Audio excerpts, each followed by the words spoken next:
Sunset high and I'm by your side. Blood rush in a hazy glow. My hands to the bones. Loose up. Obedience. However, if you do not obey the Lord your God, and do not carefully follow his commands and decrees I am giving you today, all these curses will come on you and overtake you. You will be cursed in the city and cursed in the country. Your basket and your kneading trough will be cursed. The fruit of your womb will be cursed, and all the crops of your land, and the calves of your herds, and the lambs of your flocks. You will be cursed when you come in, and cursed when you go out. The Lord will send on you curses, confusion, and rebuke, and everything you put your hand to, until you are destroyed and come to sudden ruin because of the evil you have done in forsaking him. The Lord will plague you with diseases until he has destroyed you from the land you are entering to possess. The Lord will strike you with wasting disease, with fever and inflammation, with scorching heat and drought, with blight and mildew, which will plague you until you perish. The sky over your head will be bronze, the ground beneath you iron. The Lord will turn the rain of your country into dust and powder. It will come down from the skies until you are destroyed. The Lord will cause you to be defeated before your enemies. You will come at them from one direction, but flee from them in seven. You will become a thing of horror to all the kingdoms on earth. Your carcasses will be food for all the birds and all the wild animals. There will be no one to frighten them away. The Lord will afflict you with the boils of Egypt, and with tumors, festering sores, and the itch, from which you cannot be cured. The Lord will afflict you with madness, blindness, and confusion of mind.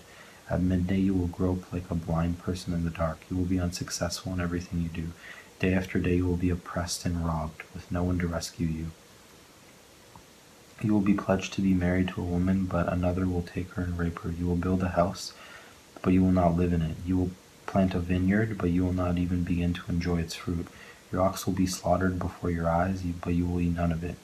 Your donkey will be forcibly taken from you and will not be returned. Your sheep will be given to your enemies, and no one will rescue them.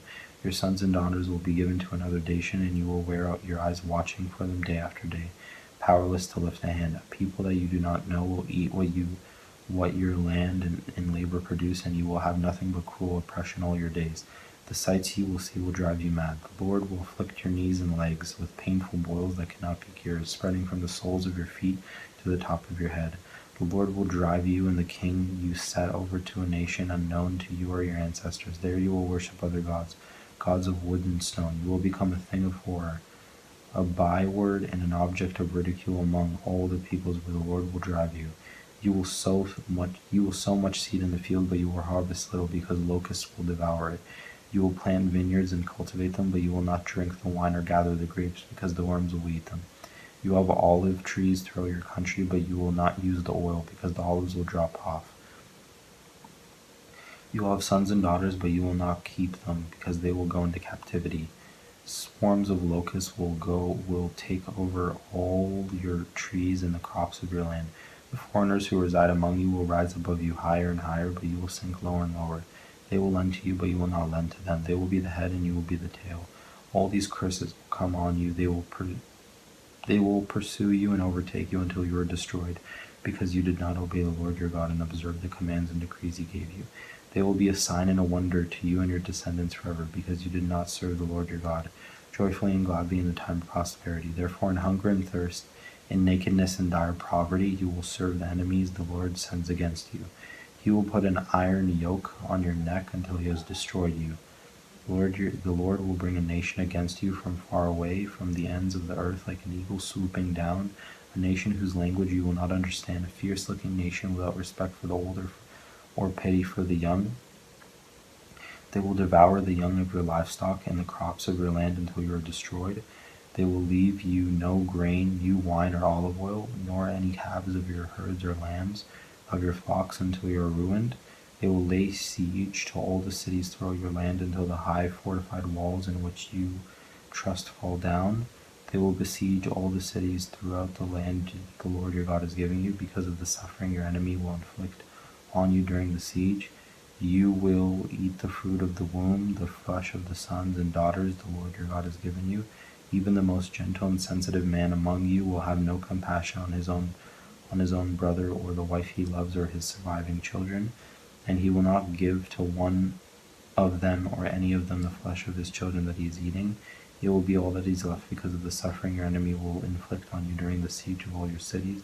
The most gentle and sensitive woman among you, so sensitive and gentle that she would not even venture to touch the ground with the sole of her foot, will begrudge the husband she loves and her own son or daughter, the afterbirth from her womb and the children she bears, for in her dire need she intends to eat them secretly because of her suffering your enemy will inflict on you during the siege of your cities.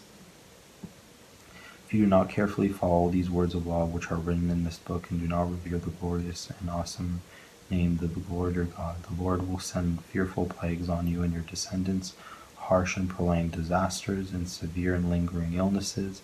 He will bring on you all the diseases of Egypt that you dreaded, and they will cling to you. The Lord will also bring on you every kind of sickness and disaster not recorded in this book of law, until you are destroyed. You are as numerous as the stars in the sky, will be left but few in number, because you did not obey the Lord your God. Just as it pleased the Lord to make you prosper and increase in number, so it will please him to ruin and destroy you. You will be uprooted from the land you are entering to possess, and the Lord will scatter you among all the nations from one end of the earth to the other. There you will worship other gods, gods of woods and stone, which neither you nor your ancestors have known. Among those nations you will find no repose, no resting place for the sole of your foot. There the Lord will give you an anxious mind, eyes weary with longing, and a despairing heart. You will live in constant suspense, filled with dread both night and day, never sure of your life. In the morning you will say, if only it were evening, in the evening if only it were morning, because of the terror that you fill your hearts and the sights that your eyes will see. The Lord will send you back in ships to Egypt on a journey I said you would never make again. There you will offer yourselves for sale to your enemies as male and female slaves, but no one will buy you. Renewal of the covenant. These are the terms of the covenant the Lord had commanded Moses to make with the Israelites in Moab, in addition to the covenant he had made with them at Horeb. Moses summoned all the Israelites and said to them, your eyes have seen all that the Lord did in Egypt, to Pharaoh, to all his officials, and to all his land. With your own eyes you saw those great trials, those signs and great wonders. But to this day the Lord has not given you mind that understands, or eyes that sees, or ears that hear. Yet the Lord says, during the 40 years that I led you through the wilderness, your clothes did not wear out, nor did the sandals on your feet. You ate no bread and drank no wine or other fermented drink. I did this so that you might know that I am the Lord your God.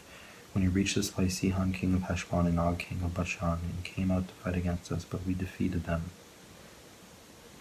We took their land and gave it as inheritance to the Reubenites, the Gadites, and the half-tribe of Manasseh. Carefully follow the terms of this covenant so that you may prosper in everything you do. All of you who are standing today in the presence of the Lord your God, your leaders and chief men, your elders and officials, and all other men of Israel, together with your children and your wives, and the foreigners living in your camps, who chop up your wood and carry your water, you are standing here in order to enter in covenant with the Lord your God, a covenant the Lord is making with you this day, and sealing with an oath, to confirm you this day as his people, that he may be your God as he promised you, and as he swore to your fathers, Abraham, Isaac, and Jacob. I am making this covenant with its oath, not only with you who are standing here with us today in the presence of the Lord, but also with those who are not here today. You yourselves know how we lived in Egypt and how we passed through the countries on the way here. You saw among them their detestable images and idols of wood and stone, of silver and gold. Make sure there is no man or woman, clan or tribe among you today whose heart turns away from the Lord our God to go and worship the gods of those nations, and make sure there is no root among you that produces such bitter poison. When such a person hears the words of this oath, and then they invoke a blessing on themselves, thinking, I will be safe even though I persist in going on my own way, they will bring disaster on the watered land as well as the dry. The Lord will never be willing to forgive them. His wrath and zeal will burn against them. All the curses written in this book will fall on them, and the Lord will blot out their names from under heaven. The Lord will single them out from all the tribes of Israel to disaster, according to the curses of the covenant written in this book of law. Your children who follow you in later generations, and foreigners who come from distant lands, will see the calamities that have fallen on the land, and the diseases with which the Lord has afflicted it. The whole land will be a burning waste of salt and sulfur. Nothing planted, nothing sprouting, no vegetation going on. It will be like the destruction of Sodom and Gomorrah, Admah and Zeboim, which the Lord overthrew in fierce anger. All the nations will ask, why has the Lord done this to this land? Why this fierce burning anger? And the answer will be, it is because the people abandoned the covenant of the Lord, the God of their ancestors, the covenant he